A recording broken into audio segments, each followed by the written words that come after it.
Hello, everyone. My name is Andrew Pena, and I'm a marriage and family studies major, and I did my internship with Madison County Juvenile Probation. Madison County Juvenile Probation is located in Rexburg, so if any of you are on campus and you're interested in an opportunity of an internship or in a similar field, Madison County Juvenile Probation is a good one, and I thoroughly enjoyed it. So with my presentation, I hope you'll get an understanding of the responsibilities that I had as an intern here, the people that I worked with, and um, the other programs that were involved through my internship experience. And hopefully you'll have a good understanding and it might be something you might be interested in doing uh, as an internship. So how I found my internship and what it's all about. So back in October, November of 2014, I was looking for an internship and I called Health and Welfare Department. I called a juvenile probation department. And while at this point I was living in Moscow, Idaho, and I had no luck finding an internship. Me and my wife knew we were going to move back to Rexburg, so I thought I'd call a juvenile probation place here in Rexburg, and come to find out that the gentleman who was the director of Madison County Juvenile Probation was my dad's neighbor a few years ago, and so he was interested in allowing me to come do my internship there. Um, this gentleman here on the far right is Kirk Mace. He is the director of Madison County Juvenile Probation. And during our visit, or over the phone, he asked me a little bit about my classes, some of the classes that I took, and then he said he for sure does one intern, and occasionally they'll do two interns. So this last semester we had two interns. I was one, and then there was another girl up at BYU Idaho who was a social work major and was doing an internship also. I met with him over Christmas break just to come in and kind of do a small little interview before and to solidify everything. And there's a couple things I had to get ready, prepared as a background check. He got me um, kind of an employee identification card.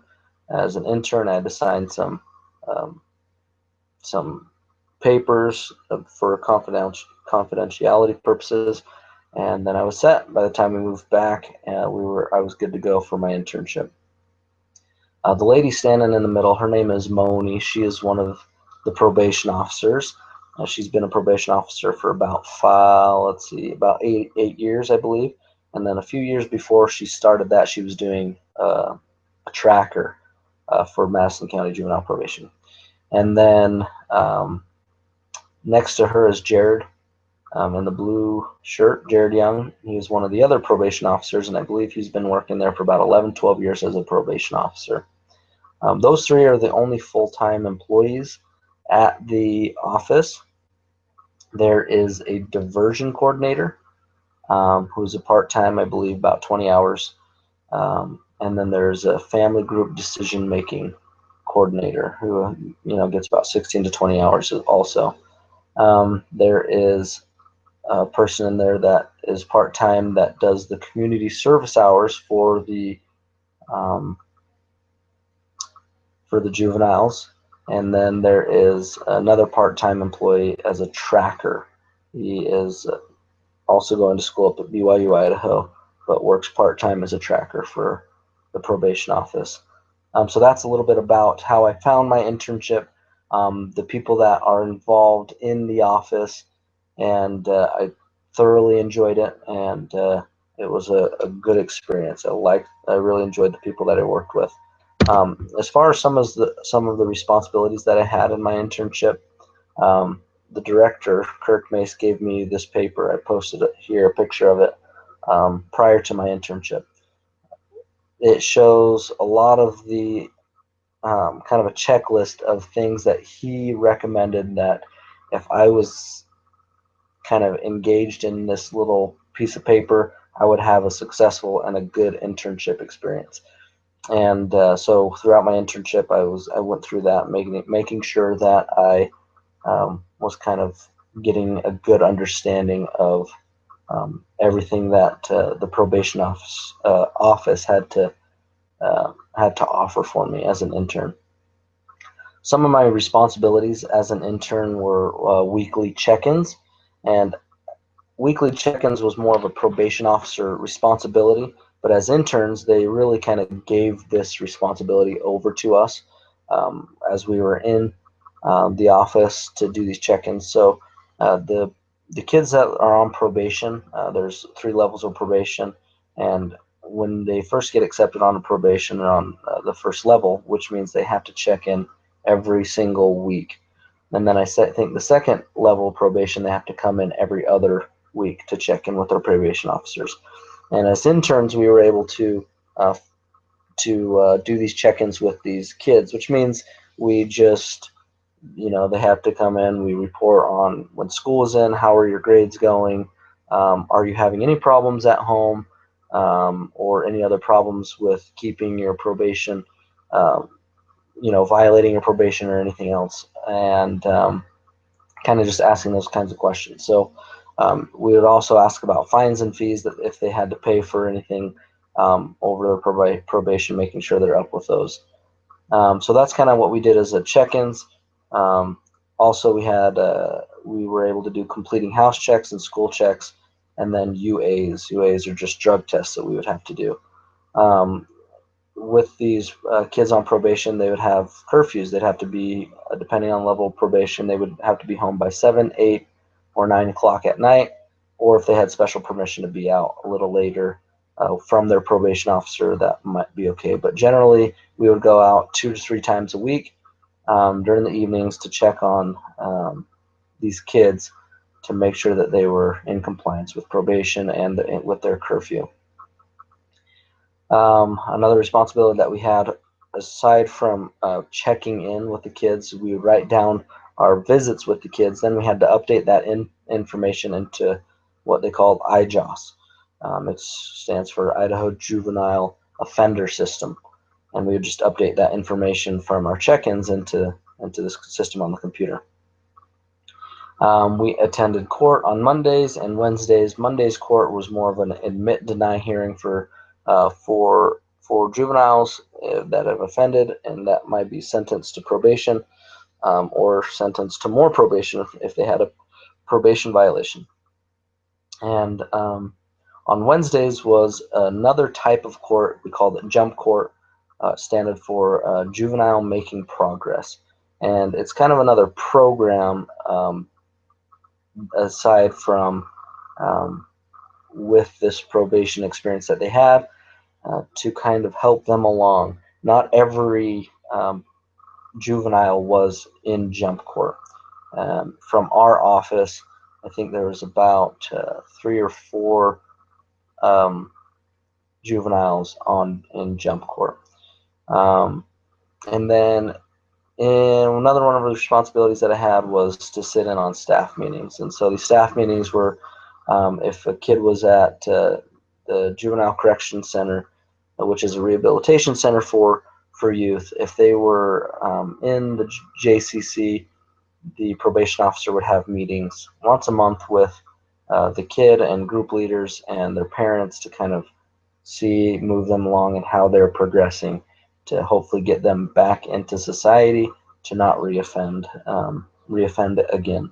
And usually is for more, JCC is more for more kids that were really struggling with integrating back into society, or they were worried about the safety of people within the community, or or their family, or the individual themselves.